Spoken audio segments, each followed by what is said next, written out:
marka hore waxaan salaamayaa shacabka Soomaaliyeed meel walba ay joogaan. walaalayaal salaan kadib waxaan rabaa in shacabka Soomaaliyeed la wadaago in talaabooyinkii uu qaaday madaxweynihii hore Maxamed Cabdullaahi Farmaajo ay yihiin isku day bareer ah oo lagu afgaminayo dawladnimada, dastuurka iyo sharciyada dalka u taala. Farmaajo ka sokow inuu shuruucda dalka ku xadgudbay, wuxuu saaka weerar ciidan ku soo qaaday xafiisyada ra'iisul wasaaraha iyo xarunta golaha wasiirada, isagoo isku dayay in uu ka horjoogsado gudashada waajibaadkoodii qaran.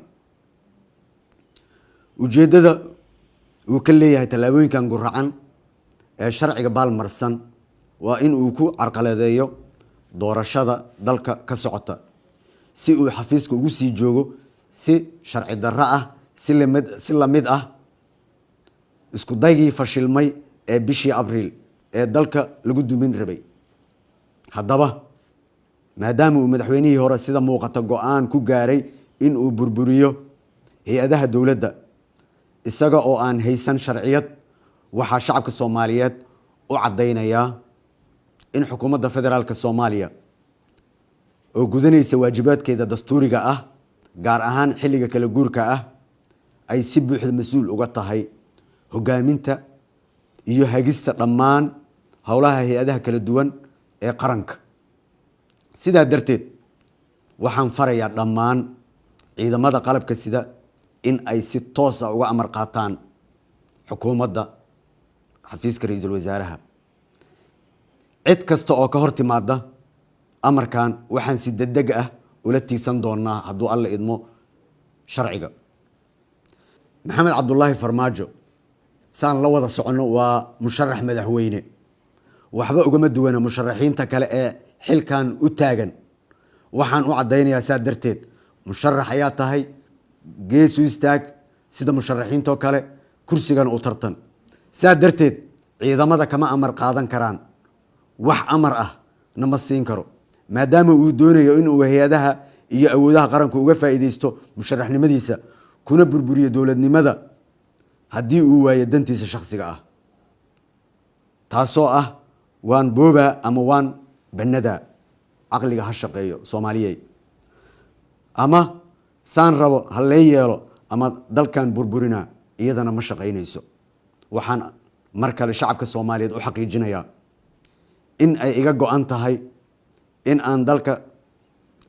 ay dalka ka dhacdo doorasho hufan oo horseeda in awoodda dalka si nabad ah lagula kala wareego, si looga baxo cakirnaanta siyaasadeed ee uu dalku geliyay madaxweynihii hore. aniga ka shakhsi ahaan waxaan hortiina ka cadeynayaa in aan marna u dulqaadan doonin in doorashooyinka dalka in la boobo, in la dhaco, in lagu takrifalo, in sida la rabo laga yeesho. waa doorasho ee waxa ma ahan xulasho. waa xaaraan in doorashadan dadka qaarkood ay iska waayaan iyadoo la leeyahay dadka hebel iyo hebel kursigan iska leh. kursiga baarlamaanku waa doorasho ee ma ahan xulasho. anigana diyaar uma ihi inaan ummadda Soomaaliyeed sidaan hore uga ballan qaaday uguna dhaartay in gacanteyda lagu cuno ama dembi lagu galo ay cid kale uga faa'iideysato. saa darteed waxaan shacabka Soomaaliyeed mar kale u cadeynayaa doorashadan waa inay noqotaa doorasho hufan oo cadaalad ah loona siman yahay.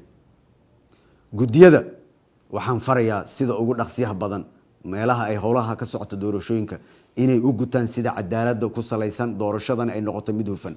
guddigii aan ku arko inay baal maraan ama u eexanayaan ama ay fududeynayaan doorasho aan hufnayn kama yeelayay, waana taaganahay. shacabka Soomaaliyeedna waataan ugu dhaaranay dhammaanteen. sida aad la socotaan dhammaan shacabka Soomaaliyeed, shirkii madasha ee lagu ballamay waa sidiisii. dowlad goboleedyadana way imaanayaan, waana ku ballanay, wayna soo socdaan dhammaan. all agabkii logistikada ahaa iyo diyaaradahoodii waa loo diyaariyey, wayna imaanayaan. shirkana wuu furmayaa, shirkaasoo looga hadlayo dardargelinta doorashooyinka, hufnaanteeda iyo dhamaystirka sida ugu dhaqsiyaha badan doorashada.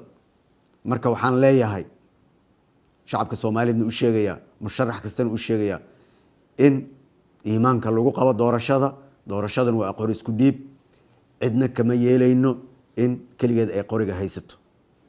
hal heeska maanta waa doorashaha afgambi maya. wassalaamu calaykum waraxmatullaahi wabarakaatu.